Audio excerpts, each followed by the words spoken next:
नमस्कार दोस्तों, स्वागत है आपका द स्टडी आइज के न्यूज इन फोकस प्रोग्राम में। आज का हमारा टॉपिक है रेड सेंडर्स बचाने के लिए 82 लाख की पहल। सबसे पहले देखते हैं ये विषय चर्चा में क्यों है। हाल ही में नेशनल बायोडायवर्सिटी अथॉरिटी ने आंध्र प्रदेश बायोडायवर्सिटी बोर्ड को रेड सेंडर्स के संरक्षण के लिए 82 लाख रुपए की वित्तीय सहायता प्रदान की है। ये कदम न केवल इस लुप्त प्राय प्रजाति की सुरक्षा के लिए महत्वपूर्ण है, बल्कि ये एक्सेस इन बेनिफिट शेयरिंग तंत्र के तहत स्थानीय समुदायों को लाभ पहुँचाने की दिशा में भी एक महत्वपूर्ण पहल है। ये कदम ट्रीज आउटसाइड फॉरेस्ट प्रोग्राम में योगदान देगा और क्षेत्र की एंडेमिक स्पीसीज के संरक्षण की दिशा में एक महत्वपूर्ण प्रयास को दर्शाता है। इसी के साथ चलिए देखते हैं रेड सैंडर्स के बारे में। रेड सैंडर्स, जिसे चंदन के नाम से भी जाना जाता है, दक्षिणी भारत के पूर्वी घाटों में पाया जाने वाला एक अद्वितीय और लुप्त प्राय पौधा है। इसकी लकड़ी का उपयोग पारंपरिक चिकित्सा, शिल्पकला और सजावट में किया जाता है और इसकी अंतर्राष्ट्रीय मांग चाइना और जापान जैसे देशों में बहुत अधिक है। इसकी प्राकृतिक वृद्धि धीमी होती है, जिसके कारण इसके संरक्षण की आवश्यकता और भी बढ़ जाती है। इसकी नेचुरल ग्रोथ धीमी होती है और इसका इलीगल ट्रेड इसे और भी संकटग्रस्त बनाता है। रेड सैंडर्स का संरक्षण IUCN red list sites appendix 2 और वाइल्ड लाइफ प्रोटेक्शन एक्ट 1972 के अंतर्गत किया जा रहा है। चलिए अब एक नजर डालते हैं नेशनल बायोडायवर्सिटी अथॉरिटी पर। नेशनल बायोडायवर्सिटी अथॉरिटी को 2003 में सेंट्रल गवर्नमेंट द्वारा स्थापित किया गया था ताकि इंडिया के बायोलॉजिकल डायवर्सिटी एक्ट 2002 को लागू किया जा सके। NBA एक स्टैट्यूटरी बॉडी है जो गवर्नमेंट ऑफ इंडिया को फैसिलिटेटिव, रेगुलेटरी और एडवाइजरी फंक्शंस प्रदान करती है, विशेषकर conservation, sustainable use of biological resources और fair equitable sharing of benefits के मामलों में। बायोलॉजिकल डायवर्सिटी एक्ट 2002 के तहत इसका कार्य एक डिसेंट्रलाइज्ड सिस्टम के माध्यम से होता है, जिसमें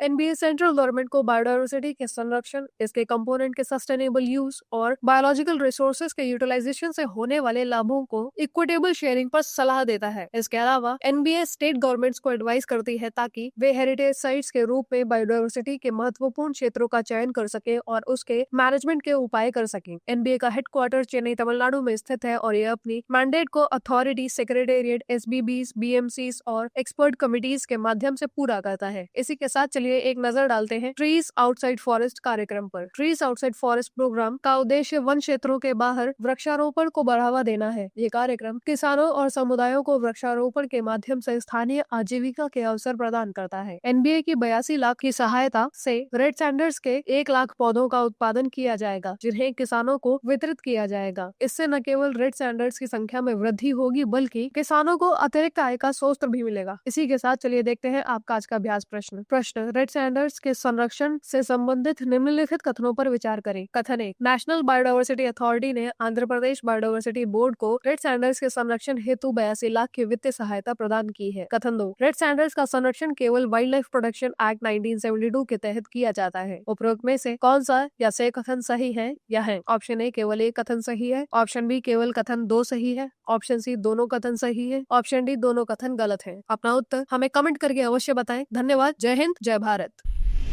डियर स्टूडेंट्स, हमारे चैनल को लाइक, शेयर, सब्सक्राइब करें और अपनी तैयारी को और बेहतर बनाएं।